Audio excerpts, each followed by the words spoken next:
I'm Joshua Pelferman. I'm a kind of freelance urban planning and environmental consultant in Cape Town. And I heard about the event just 2 hours ago online on Facebook. So I thought it'd be a good place to meet new people and also find out kind of what type of startups and technology are coming into Cape Town and see how I can collaborate with that.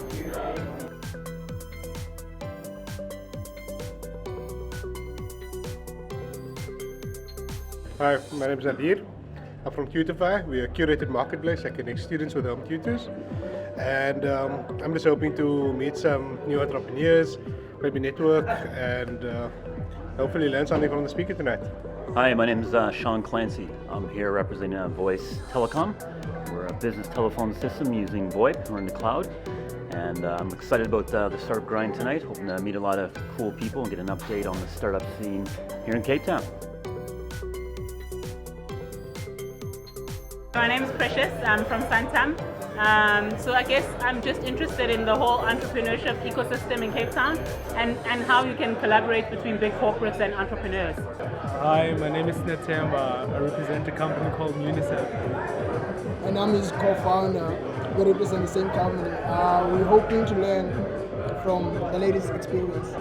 Hello, I'm Antoine Roberts. I'm the founder of Lakokan. Lakokan means sneaky little kids, especially in coconut-based products for health and pleasure living. So we make sweet and savory creations, and from that we ask the people, how do you want to treat yourself?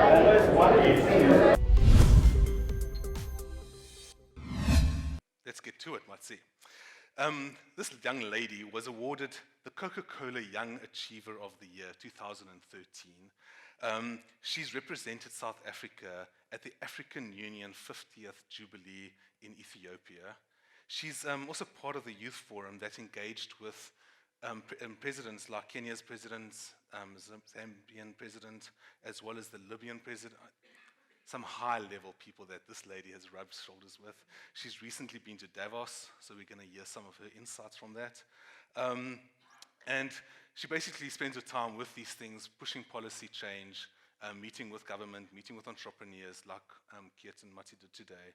And guys, this is very American, but can you please all stand up? Give a massive round of applause for Matsi Modise. Woo! Welcome, Thank welcome. you. There you go, sit down. Oh, you can sit now. Okay, so as you can see, the questions are up there. Some tweets will be coming through there. Welcome. Thank you for spending this evening with us. I know you've had a very, very busy day today, talking to people and fighting with people, sitting in the middle. So we'll hear a bit more about that. But before we start, two very important questions. One, where were you born?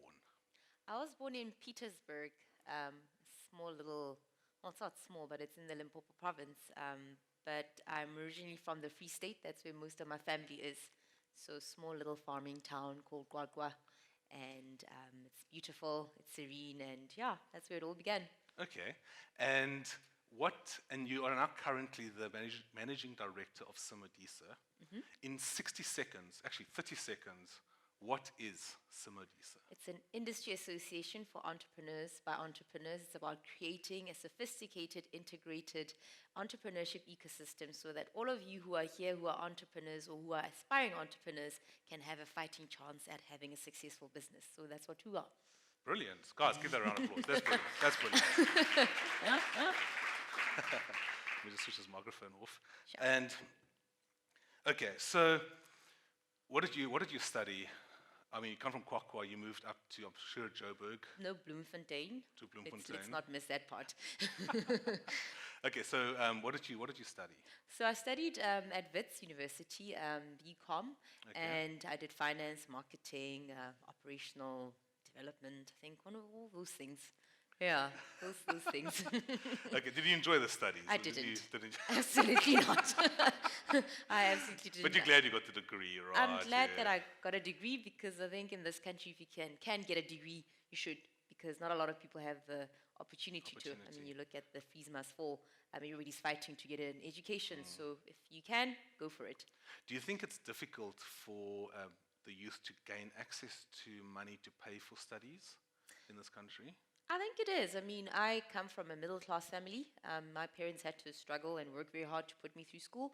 Dad and mom, like literally, it was like not easy. It's not just signing a check at the end of the year. They're tough years. So, Did you, as a result, study harder or party harder? well, no, the partying part only happened later in life. But when I was a student, I just kind of wanted to get the hell out of varsity. So I really, really studied very hard. Yeah. Okay, what was your first job that you had after? In my third year, I applied to be an intern at Investec. So before 2008, 2009, banking was sexier than sexy. So I wanted to be an investment banker, so I applied, and I actually got through. So I was very lucky to be one of the, to get onto the Investec internship program, but I only lasted for 2 years. Only lasted, well, 2 years is long enough. It's long enough to kind of slit your wrists, right? So you didn't enjoy that job, no? Nearly, that's why I had to leave. And when did you leave because you were just not satisfied with what you were doing, or was it just, why did you leave? Well, I'm I don't know, now I'm kind of very tuned into my purpose and spirit. So then I could just sense that I'm not supposed to be here because everything I touched just turned into dust. Oh, really? You go for an interview to go into another division that's much more better than doing FICA, which is bothering clients and asking them for IDs and harassing them for their proof of all sorts of things. So I was like, well, I'm an intern, I studied, and I don't think this is it. There's something else. So whenever I would apply for other, divisions, I would fail dismally. One particular division was in the call center, and I remember when they replayed my interview, I used the F word. Oh my word. Because I was so nervous. So I was like, okay, this is not going to work. So, 2 years later, I had a chat with the CEO, Stephen, and he was like, no, Matsi, you guys are young and you're females and you're black and we really, really want to empower you guys because, you're young, black, and you're smart, so they really want to groom you. And I was like, well, Stephen, I've really been trying around and nothing is really working out. But essentially, the thought of staying for me in that bank was just frightening. I'd rather just walk out into the ether and not know what I'm going to do, how I'm going to get paid the little salary that I used to get, than actually stay here because I just needed to be somewhere else. So you took that leap. What was that leap? What did you do? Well, I was not going to jump from one bank into the next because I did, parents were like, but Matsi, you've got a job and, lots of young people are jobless. Nice coffee and air-conditioned office. Investec, whoever that's been at Investec is like a premium boutique bank. You walk in like you're walking into the Four Seasons. Everybody's smartly dressed, beautiful men, beautiful women. It's such a nice environment. Beautiful woman, yeah. A beautiful woman. So, it was really, really a fun, vibey environment, young people, ambitious. I got to get a lot of people that I'm actually still engaging with now. Even Stephen Kosef, he was in Davos. So it was nice to be with my former boss in Switzerland. Wow, okay. And so, for me, I just thought, no, I'm not going to go into another bank. So I just decided that I'm going to pack my bags and I'm going to go back home. So literally packing all my high heels and my corporate suits to now go back home, which is like the Free State, and it's dry, it's quiet, and I don't have any friends. It's just mom, it's dad, and it's granny. Yeah, so, but I just somehow I had to do that. Yeah. Okay, tell us about Emerge. Emerge, so that's a company my mother started in 1994, and it is about how do you bridge the gap between the informal and the formal economy. Like in 1994, obviously, there's a lot of transition in our country, so how do we engage with, informal entrepreneurs and bridge them into, the formal economy. So, okay, is it time to go home now? Sorry, guys. It's that time of the night when the club is like closing. So Emerge was essentially something my mother started. So when I left Investec, she was like, why don't you just join me? I was like, okay, cool. This is sounding great. Let me leave Investec. Let me leave the big city. Let me go home and let me actually, work with you. I don't know what it means, but great, let's do it. So I got home. I remember that particular day when I got home, I actually got our first client because then there was this lady that was hiring out a room. Well, her husband was hiring out a room from my mom's house. And she used to work for the University of the Free State. Okay. And she told me that, listen, I'm working with the Unit of Entrepreneurship at the University of the Free State. I must introduce you to Johan van Zyl because it sounds like, you're onto something. You're working with your mom. You just left investment banking.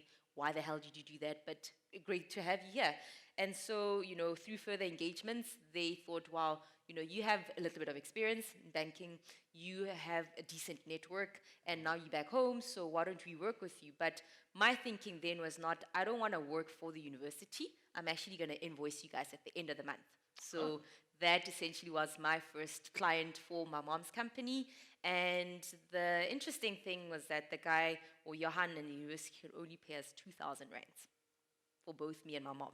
Whoa. At the end of the month. So it was like great, nice little decent salary for an intern, and now I'm earning 2,000 rand. But I think for me that was the proudest moment because I could invoice, I could invoice somebody and kind of say 2,000 rand. I don't know how I'm going to pay for my car. I don't know how I'm going to pay for my fuel, all of that. But for me, it was the idea of how do you actually, it's an opportunity. You're working with a credible institution, you're working with somebody who's experienced, and they're saying, great, here's an opportunity to put together a mentorship program for, rural entrepreneurs in the Free State and work with them. So for me, I thought that was kind of a wonderful platform. And the rest is history, man. Okay, brilliant. 2,000 rands later, I find myself in this seat. In this seat, there you go. Yeah. Okay, so after that, you joined Old Lebo and Vu. Where's Vu? Where's Vu? Can he stand up? There he is. Can the chief stand up? The chief himself.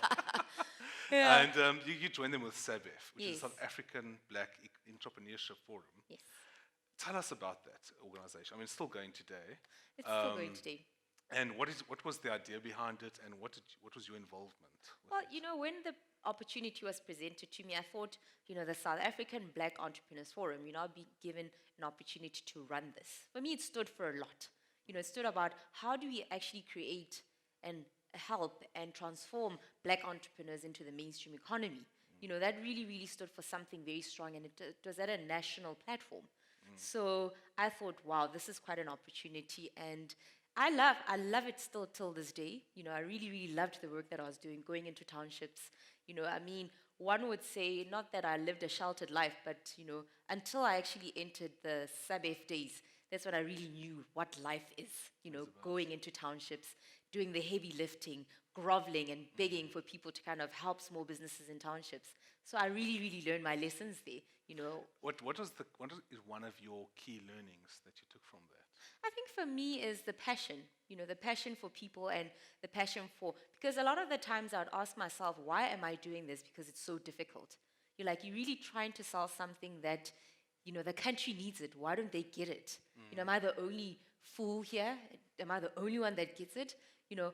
It's important that we are able to really get, the majority of the country to participate in the, it's still a function of, majority of the country still not participating in the minority of, the country's economy and wealth.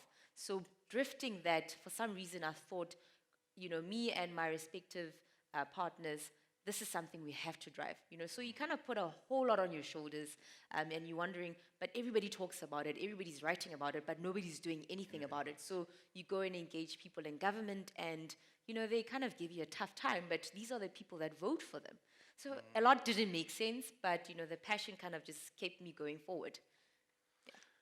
After that, you founded Furaha. Yes. I love that name, Furaha. It's Swahili for happy. Yes. Furaha. I actually do that in the morning. Do you do that in the morning? I like that. Furaha. Yes, we're going to work. So tell us about that company. What does it do? Yeah, so Furaha Africa Holdings, after working at Emerge with my mom, that didn't work out too well in the end because you're working with your mother who knows everything and you don't know anything. So then years later... You didn't study not at all. No, absolutely. But years later I realized that a lot of people want me to do things for them because I've been in this space, I'm passionate, I know a lot. I can put things together, strategies. So they would say, Matsi, why don't you put a strategy for this? Or Matsi, why don't you coordinate this? Why don't you facilitate that? So, you have to kind of be business-minded about these things. You have to essentially have like a vehicle whereby you can do all of these things, speaking professionally as well. So you need to invoice people. So Furaha was started. As to where it's going to go, it will evolve. But if I have to do any additional consulting work besides what I do, then I would utilize Furaha. Yeah. Okay. Now, Africa 2.0. What is that? What's that about? Well, it's essentially Africa's young leaders, whether it's in civil society, it's in business, it's in politics, and it's kind of a network of young, leaders on the continent that are passionate about building Africa. So, I joined them about 2 years ago. I founded the chapter in South Africa, and now I'm a member, and we focus on, the entrepreneurship agenda of, Africa 2.0. But for me, it's kind of a platform. I could go anywhere on the continent. I'll have a friend. Similar to Startup Grind. You could go anywhere in the world and you have somebody that can host you for dinner, somebody that can introduce you to politicians or anybody in business. So, it's a really profound network of young, ambitious, similar and like-minded, people. How do I, as an individual, become part of that? Well, you can join. I mean, Africa 2.0, we do have a website. Okay. So you can engage the secretariat. I'm happy to do introductions. And it's like, if you really want to do work on the continent, if you're passionate about Africa's development, it's a wonderful platform. Amazing, amazing people. You actually meet people that you go to all these conferences on the continent. I mean, I've been to places like Equatorial Guinea. You find yourselves kind of hopping from one private jet to, now landing in Congo, Brazzaville, and then you go to Kenya, Ethiopia. So, it's really... Sign me up right now. So it's been fantastic. I mean, that's how I really got to see the continent and engage and be so passionate about it. That's amazing. Yeah. Okay. Now, Global Shape, I mean, you've been part of so many organizations. I I'm just, know. just How do I get going any through work all done? of this. Okay, Global Shapers, how do I get involved? What is that about? So there you nominated. Global Shapers, it's a community of, the World Economic Forum, and it's for young people similar to Africa 2.0 that, have done well in various parts of their lives, whether it's running nonprofits like myself or, being politicians or suing your government. I mean, a lot of the young Global Shapers have done epic things. And it's like, this young person was in the news because they sued the government. So it's amazing, it's fun. I've been part of that community for 3 years. I was nominated by Rapelang Rabana. I don't know if you've ever had her on the seat. I haven't actually. I think you should invite her. Well, now I've got a connection to her. She's a dear friend, and she's somebody that nominated me because she could see I'm a passionate person. Okay, so that'll happening soon. So it's between, you need to be between 21 and 30. To be part of it. However, you can then be there for a good 5 years, or at 33, which is what I'm turning next year, you get kicked out. So next year I'll be getting kicked out. But it's been phenomenal. I mean, it's kind of similar to Africa 2.0, like-minded people that are very passionate and doing amazing things. Yeah. Entrepreneurship in Johannesburg and in Cape Town.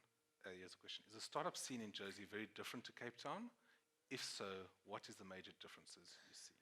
It's very different. I think I feel I always get a vibe in Cape Town, to be honest. I mean, with the workshop that we ran, earlier on with the, Department of Science and Technology, the DTI and Technology Innovation Agency, and the venture capital community, everybody was there. People rocked up.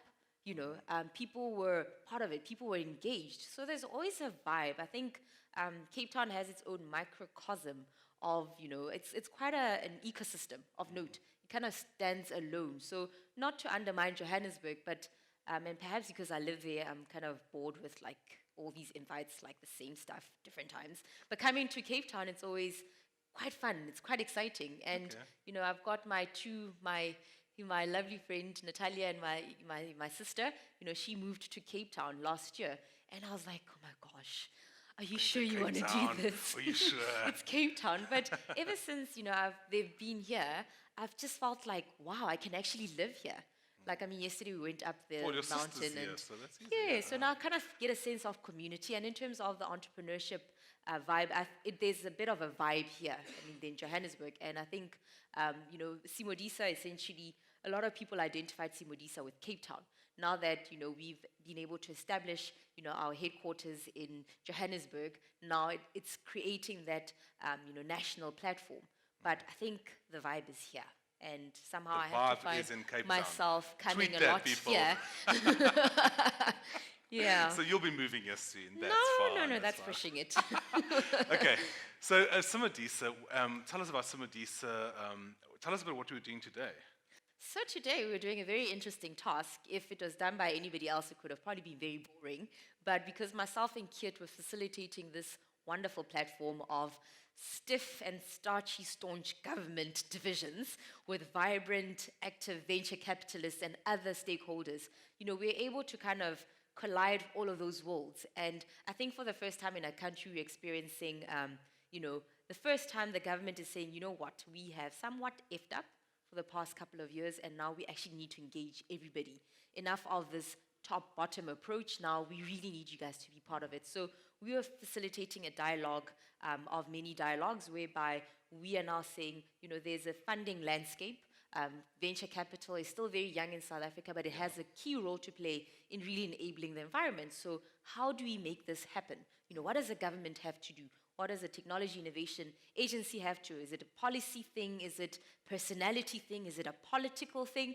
There's just a whole lot of things that play out. So today was about how do we unpack all of that. So SiMODiSA does a lot of advocacy work, a lot of engagement with the government and pushing for a lot. I mean, the budget speech 2 weeks ago we felt that they underinvested in growing the small business sector, which can potentially increase GDP, increase the tax base, but slap in the face, 475, it's like what, lunch in Paris for, the politicians. Yeah. So instead of, and there's a huge emphasis on, kind of plowing in the social grant system. I mean, we have to reach a point of equilibrium whereby, we feel that we are really growing a sector that's going to create these jobs that everybody deserves. Yeah. And when you engage with the government and the stakeholders, I mean, is it because you know them already, or do you push for these meetings? How do you get to create these meetings? Well, I think we are a very unique voice. As an industry association, we're quite dynamic. I mean, you asked me about SiMODiSA, it's phenomenal. I was kind of pinching myself when they kind of got me to join them, because I was like, it's an team environment. Entrepreneurs for entrepreneurs. You look at Kit, one of the key venture capitalists. You look at Peter van Zyl, he scaled his business globally. You look at Claire Bussetti, very passionate about, she engages with the government, and Jason Goldberg running Edge Growth, one of the big, enterprise development specialists in the country. So I was like, wow, this is lovely. I love working with these people, and there's so much that I can add based on my experience working with the South African Black Entrepreneurs Forum, busking around as an entrepreneur myself, figuring things out. And also, how do I utilize my networks? Because being part of Africa 2.0 and the World Economic Forum has to count for something. It has to drive an agenda. So I felt that this is a wonderful, credible vehicle for me to actually push the agenda. But at the end of the day, it's about how do we create an enabling environment for entrepreneurs? How do we support them? How do we put the government to task? How do we put the private sector to task and say, hang on, that's not right. What you're doing is wrong. So you need to behave yourself, and you need to start giving people money, or you need to incubate people properly. So it's a very unique voice, and people actually listen. I mean, you've now managed to build up these networks. What advice do you have for somebody that, I'm going to say I've got no network? How do I build up my network? Well, I think personality counts a lot. Okay. You're dealing with a lot of dynamics. Even earlier on when we were running this workshop, there's a lot of interplay between government departments themselves, and then there's the interplay between government and the VCs. So you kind of had to be a very sound person and not be swayed by either sides, because you essentially are the voice of reason. You are the voice of progression. You are the one that's going to blow the whistle and say, hang on, why are you now kind of antagonizing the process by being too political?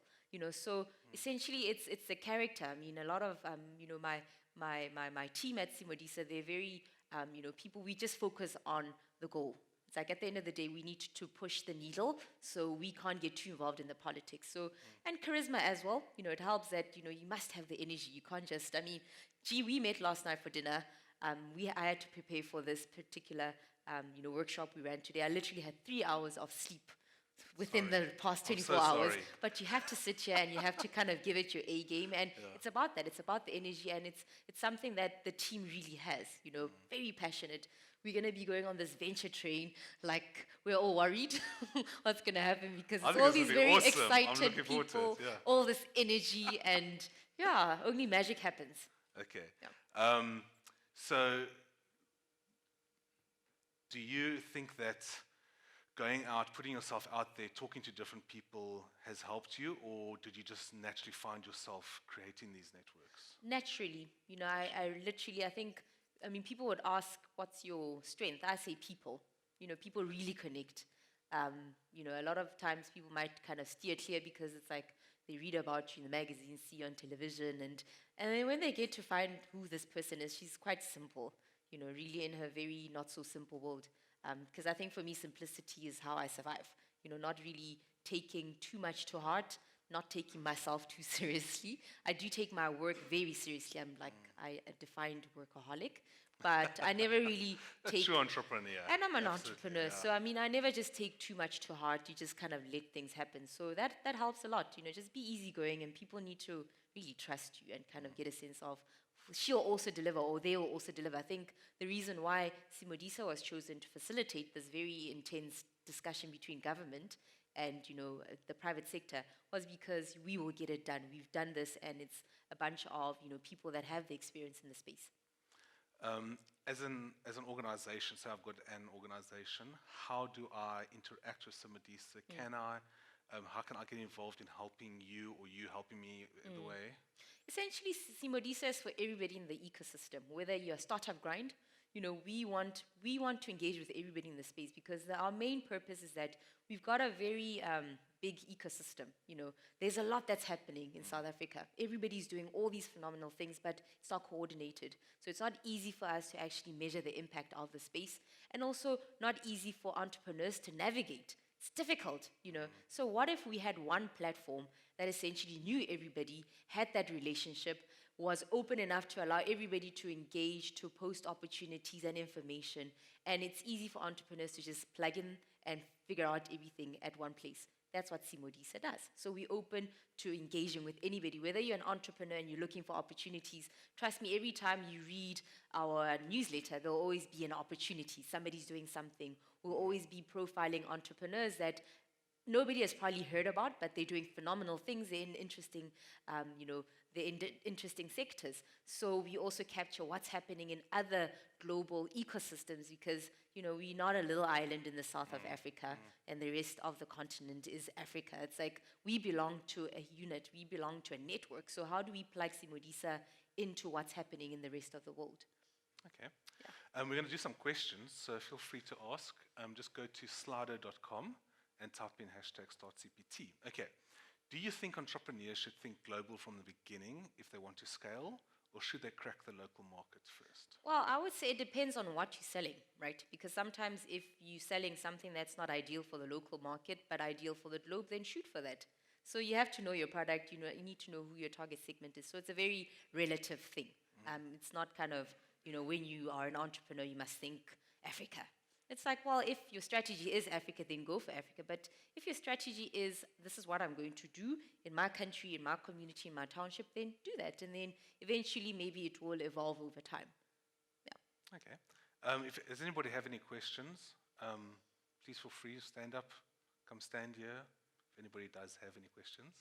Okay, so how would you take the policy made into, you can come up anytime, by the way, guys, like feel free, it's very casual chit-chat. How would you take a policy made into making it real to ordinary folk to actually do or experience StartCPT? Oh, that's a very interesting question. Can you repeat that? Can you Actually, unpack it for me? usability, come Pierre. It's your question. Yeah, Okay. come forth. Here's a microphone, right. There we go. Yeah, there we go. There's lots of policy around, lots of things to be done, and government gazettes and government this.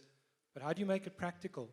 Because when you're out there as an entrepreneur, you have real life, real issues, real things to deal with. So is that, what would your advice be when you talk to the governments, when you deal with government departments to take what is theoretical and make it practical? That's really what it was. Is this from the perspective of an entrepreneur or as an As an organization entrepreneur, like ours? as a startup, as an entrepreneur, yeah. Well, I think, I might kind of be a bit controversial here, but I think if you had to ignore all the policy that constrains you, you'd actually get a lot done. Because at the end of the day, it's about why are you looking for a policy, that wants you to sell apples? Sell the damn apples. Stop bothering yourself too much with the policy. But I mean, for us, we have to create an enabling environment. We have to demystify or kind of unpack this one bullet approach to everything. Because right now, there are different facets of entrepreneurship. What's relevant or policy that's relevant for the scale-up guys is definitely not relevant for the startup guys. So we're happy now to see that the government is saying, great, we've got this Gazelle program that is for, the high-impact, high-growth entrepreneurs, and we're going to find a way of how do we support them. So now, because of the small business ministry that's been established, they're starting to unpack. They're starting to map the ecosystem. They're now also starting to unpack the policy that exists and saying, but there is a sector within the ecosystem of these gazelles, these unicorns, these guys that come up with these ideas at scale, that really contribute significantly towards our GDP, and how do we actually support them? So, but to answer your question, if I'm an entrepreneur, I would kind of ignore the policy and regulation. I'll just get on with selling my product, unless, you have to get mining rights to do things, then obviously you have to comply. But if it's a simple thing as selling cake in a shop, sell the damn thing. Don't bother yourself too much with that, and then play catch up. Eventually, when you've kind of gotten, a little bit of wind under your wings. Yeah. Cool. There we go. Sell the damn cake. Don't quote me on that. Hashtag. Don't. That's dangerous. Okay, so that's brilliant. What are the most exciting technologies and or entrepreneurs you're seeing emerging from South Africa at the moment? Well, I think for me, most recently, as last week, I met a guy called Skinny's Boo Socks. I don't know if you've ever heard of him, but he's awesome. Like, that guy bought socks from Mr. Price for like 10 rands, and he started reselling them and like at 120 because he packaged it nicely. It looked very nice. And then eventually got to a point where now he actually started designing his own socks locally. And this is a young guy. He's caught up with the trend, because guys these days want to match their socks with their little, what do you call it? These little handkerchief things, and like Vu does. Like Vu does, he's got polka dot, socks and, his matching hanky. So he's caught on to that. He's been able to, see that this is a trend, and now the manner in which he packages it is also phenomenal. It's like a nice little gift, he packs it well, and he's been able to now start selling his socks at Stutterford's. So it's this guy that kind of caught on to a trend, bought socks at Mr. Price, sold it at a premium, and then realized, hang on, people love these socks, they love the designs, and then now he started his own, Skinny's Boo socks. That's a proudly South African brand, creating his own little industry. So I was very, very, taken by what people are doing. And then there's a guy called Melvin Dubega, from Go One, young guy, 26 years old, was in the management consulting space. But then at the age of about 24, he decided to start Go One, which essentially it's kind of a digital platform for learning within companies. But because he used to work for these international management consulting companies, he was able to sell his product to all the former clients. And he's literally working in 20 different markets, different time zones, and he's only 27 years old. Incredible. Young guy. I mean, it's like, we're always asking a lot of people, who are these entrepreneurs? When they talk about entrepreneurship, when they talk about unemployment, it never has a face.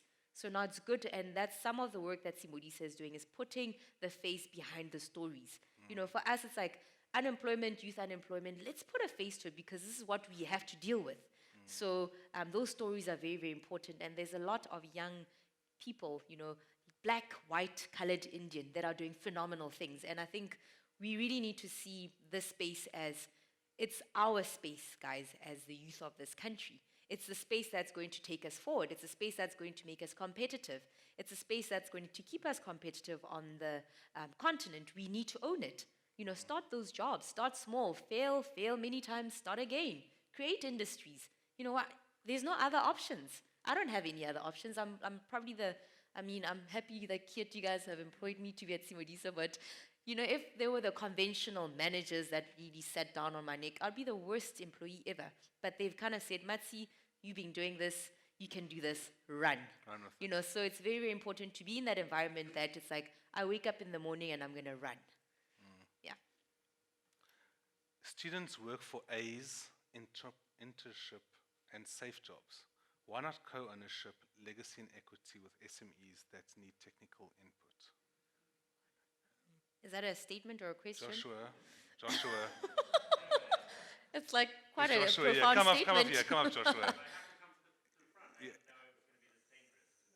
To put it up. Well, we don't have to answer, but I mean, come on, let's hear a story. Let me get you the microphone. Well, we put this on YouTube, so it's nice for the. There we go. Perfect. All good. The idea was that when I was a student, I would long for A's on my transcript, or an internship, or a job that could pay the bills after my parents stopped supporting me. And I think it was a little bit sad because I thought, where's the legacy statement in doing that? So I see a lot of students in South Africa since I've moved here who graduate with straight A's on their transcript. They go into a safe job, they go into an internship where they're kind of licking envelopes and filing papers, but they're not really doing something that they believe in. And they're at the time in their lives when they have the most technical capacity. They haven't forgotten what they've learned in university. They actually know more than they ever will do in their life.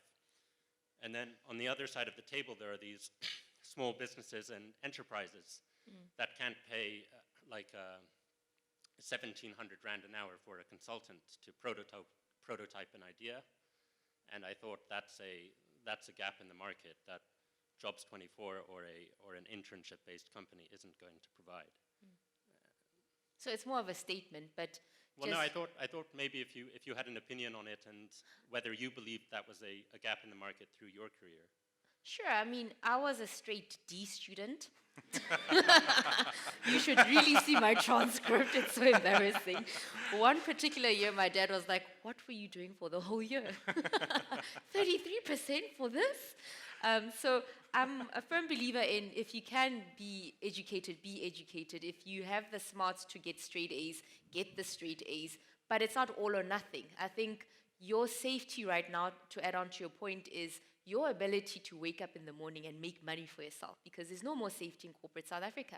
Tomorrow you could be cool. I mean, I have a friend now, I was chatting to her, she was in tears because, one of her colleagues got the boot, and she's next at the end of the month, And so she's like, she wants to now start cooking and doing this and doing that. How can I help her? So there's no more security in South Africa in terms of job creation.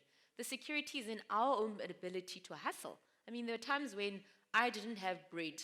I had to go to McDonald's to eat breakfast with my best friend. And, the guys from the banks were calling me and saying, listen, you haven't paid for the past 3 months. If you don't deposit 8,000 rands, we're going to actually fetch your car. I'm like, really? But I was able to negotiate with them. Over time, you grow a thicker skin in terms of your ability to kind of not depend on a salary. For the past 6 years, I had to literally hustle. Even when I was working for the South African Black Entrepreneurs Forum, it was a social enterprise. Even now, SiMODiSA, for me, as much as, my Kiet and them have created a very safe environment, I still need to ensure that it's a sustainable organization. Like today, we were kind of patting ourselves on the back because we actually got paid for a service. Because it's a non-profit organization, a lot of the times you have to go begging and groveling for money so that we can support entrepreneurs. But for the first time, people actually saw the value in the collective, that we have within SiMODiSA. It's a powerful engine, bright minds. Kiet literally holds the VCs in this country. Peter, he's a scaled entrepreneur. So people need to tap into that. And for the first time, the government really said, we admire what you're doing and we think you're the best people to actually facilitate this process. So we invoiced them. So, it was quite a proud moment because it's a social enterprise. You need to keep hustling. You need to keep kind of getting people to buy into your product, which is essentially creating this community. So security is not for us, unfortunately. I am the bearer of bad news. The security is in your own ability to actually create your own, basically. If you know you can do that, you'll survive anything or most things in life. Kiet? Contextualize and the type of person Matsi is. I think she gives us all way too much credit. When something like this is, Matsi, we're trying to make a dent in the universe here, but we don't have any money, so we're going to employ you, but your first KPI is to go get enough money to pay yourself. This is what we want to pay you, but this is our bank balance right now, so go try and do that. So there are ways, and if you have the right people on board, so it has been a privilege, but it's this kind of person that takes that leap of faith to say, I back myself, I'll come and work for a salary which I know is not there. So yeah, it was awesome. Yes, I bought into it, kid. Yeah, but it's working out well because, it's all about passion. If you're passionate about anything, whether it's selling socks or baking cakes and selling cakes, I think, you will go very far. It's not easy. I mean, sometimes we really romanticize this idea of entrepreneurship. It's not romantic, guys. I mean, there are times when you literally don't have much to eat in your fridge, but the only thing that keeps you going is that thing, like the big vision. And I was chatting to my friend earlier. It's like, in relationships and in business, do you kind of have the same sentiments? Focus on the big picture, focus on that big wedding day, so you just keep going. So I think it's very, very important to just be passionate, because the last thing you want on your deathbed is to say, I was not an entrepreneur and I never explored that opportunity. That's really the last thing you want on your thingy. The microphone.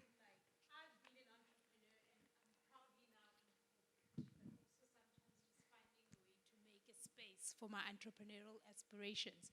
And I was like, what if corporates, instead of funding people for an MBA, could give you the 250K to go start you up, and then also sort of create a safety net around where they can incubate and kind of get you up and running as well, provided you've been in the company long enough.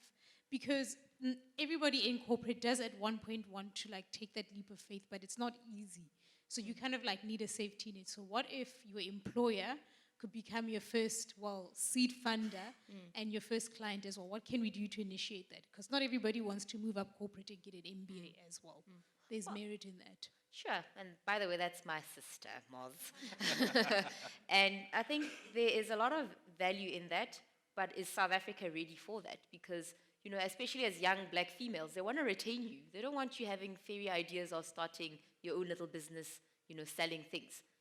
The idea is that we've invested in you, we've invested in time. Now, how do we actually groom you so that you can be an asset for organizations? So you'd have to find very, very liberal institutions that will actually do that, and say, we will give you this. But it's a very interesting model if, any corporation could, because at the end of the day, any corporation needs to know that they're not going to, employ all these people that want employment, but how can they seed those ideas so that these people can actually create other jobs? So it's a mindset shift, that, organizations like SiMODiSA at some point, it would be interesting to look into, and saying, how do we now look into entrepreneurship? Allowing big corporates to actually invest in their own human capital that will essentially create or replicate or kind of leverage off the platforms that, they have. It's a very interesting way of, because at the end of the day, we really, really need to just expand. And entrepreneurship, small businesses are going to do that. Yeah. Grant has got a question, and he also runs a social media company, which is literally, when did you start the company? Now? This week? Last week? Practically started it 2 weeks ago and have 2 clients already. Wow. Well done, Grant. Big ups. Got about 2 lined up, maybe 5. We'll see what happens. I want to ask you, basically, you have quite a bit of entrepreneurial experience in the last couple of years, and I know it happens fast, just that I've been in it for about 3 years already, but I've officially taken the risk as a young entrepreneur, age 24, taken the risk and resigned from a full-time job to focus on basically 2 companies now and a third idea. So I would love to know, what is your best advice? Because I see lots of young entrepreneurs here as well, and I'd love to know, what is your best advice for a young entrepreneur for his first 5 years? Okay, well, let's start with the first month, right? That's easy. Well, I mean, I live by this motto, it's your dream, you have to pay the price, right? If your dream is to build an empire, you're going to have to pay the price. If your dream is to wake up in the morning and go to work from 9 to 5, you're going to pay the price. So anything that's your dream, you will pay the price. You just need to define it. It's that simple. So as any entrepreneur, whatever your dream is, whether it's building empires, building buildings, you have to pay the price. You have to do the grafting.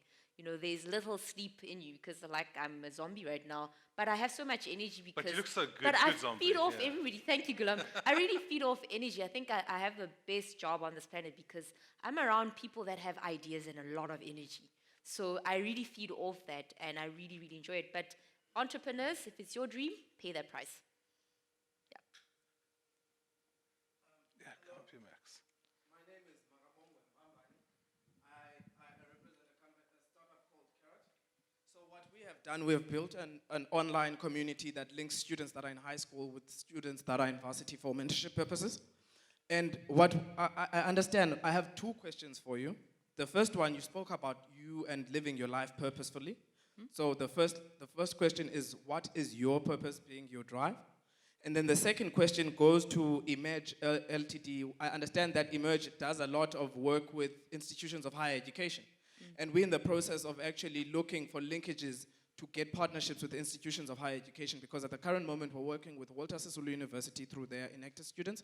And we're looking to expand throughout South Africa so that we can have more mentors on the platform, so that even more students can get more mentorship and from different institutions, because we don't want a situation whereby the only mentors we have are from Walter Sisulu University. We'd like a situation whereby it's cross-country. A student can search for a mentor that is in UCT and they're in all the way in KwaZulu-Natal.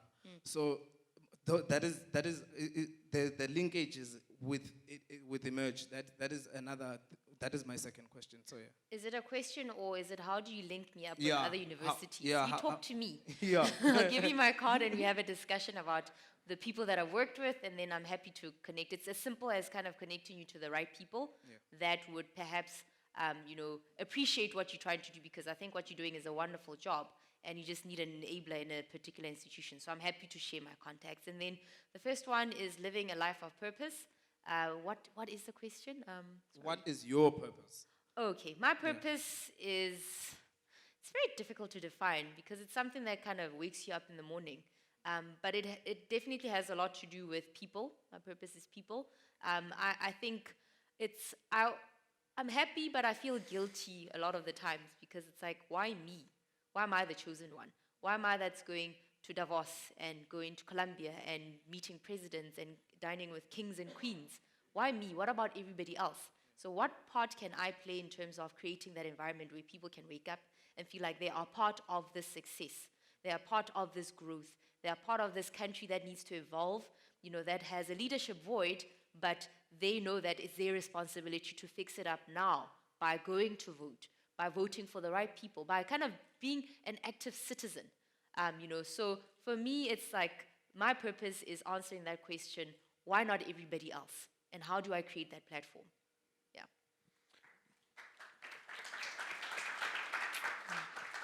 Marwan, are you ready with the competition? Yeah? Okay. Sorry, Kit, I just kind of, you and Peter will be having dinner with two people, so I kind of just spun that on you. Okay, while Marwan's coming forward, quickly, how important is who you know to build your business? Very important. Okay. It's not what you know, it's who you know. Your networks are critical. It's not a cliche, it's a fact. To evolve and to go up and evolve, and it's not what you know most of the time, it's who you know. But it does matter. If you can know something, it's quite important, because a lot of the times, a lot of people kind of just parachute from nowhere. They don't know much, and they stay there for a long, long time. And it's like, how come this guy? He knows half of what I do, but he's there. But it's who they know, But I think it's important for you to say, I'm there and I know a lot, but I'm also there because I know a lot of people. Kind of just find that balance. So it's very, very important. Your networks are your net worth. Sorry, I stole that from Warren Buffett. Okay, Marwan, who's the winner? Come tell us. Everybody. Yeah! Oh, Kit. Woohoo! Okay, take a microphone. So there's one amazing tweet that's the winner, but I'd like to read two honorable mentions or really interesting tweets. I like this one from Ryan Master's, 80 made sell the damn cake. I said, don't Isn't quote that- me. Hustle. You can't make it any simpler than that. If you're in entrepreneurship, just sell the damn cake. That's all you have to do to run your business. I have a feeling we should do startup grind t-shirts that just says sell the damn cake. And then another interesting tweet was from Sipo, which is saying entrepreneurship is romantic until your fridge is empty. And that is entirely true. It's really romantic when you're thinking about the idea, when you're thinking about where it can go. But the reality of the situation is it's actually really tough. And it is really tough, and a lot of people in the room know. But the winning tweet is from Mashati, which is, don't bank on your degree, take the leap, emerge, and find happiness. Shape the globe, but give others a fighting chance. Oh, wow. So that's amazing. get to your goals by That's an enabling amazing others tweet. to reach Mashati, their come goals. up here, come up here, Brilliant, please. brilliant, brilliant, brilliant. Okay. Nicely put. Yeah. Well done. Okay, so you get to Nicely spend put. some time with. Awesome. There we go. Well done, man. Give them a big hug. Congratulations. There we go. Awesome. Congratulations, man. There we go. Okay. Cool. Thank you so much for coming. We really do appreciate it. Afterwards, we're going to. After this, there's some drinks and stuff outside. There's a place where you can hang your lanyards up, please. If you do hang it up, in the next 5 or so minutes, you'll be doing a lucky draw from the lanyards, and they get to win some cool prizes. Anybody who wins tonight, a Mashati, and whoever's going to win the next prize, please see Fiona at the back there. Please get the details. And then for you, Matsi, thank you so much for taking this time out. Aw, thank you. The fruit cube. There we go. Oh, There's a nice fruit cube for Lovely, you thank with some you. nice fresh fruit. lovely. Well, I'm going to have to leave them behind for my sister, Natalia. And they do actually deliver in Joburg. So Oh. next week, you're going to have another Brilliant. delivery in your office. Thank There we you. go. Thank you very much. Awesome. Thank you so much. Yay, thank you. Thank you for your time. Okay, cool, guys. Thank you very much. Enjoy the rest of the networking, and thank you. Really appreciate it. Awesome. Thank you Thanks very for the much, time, guys. Thanks for the time.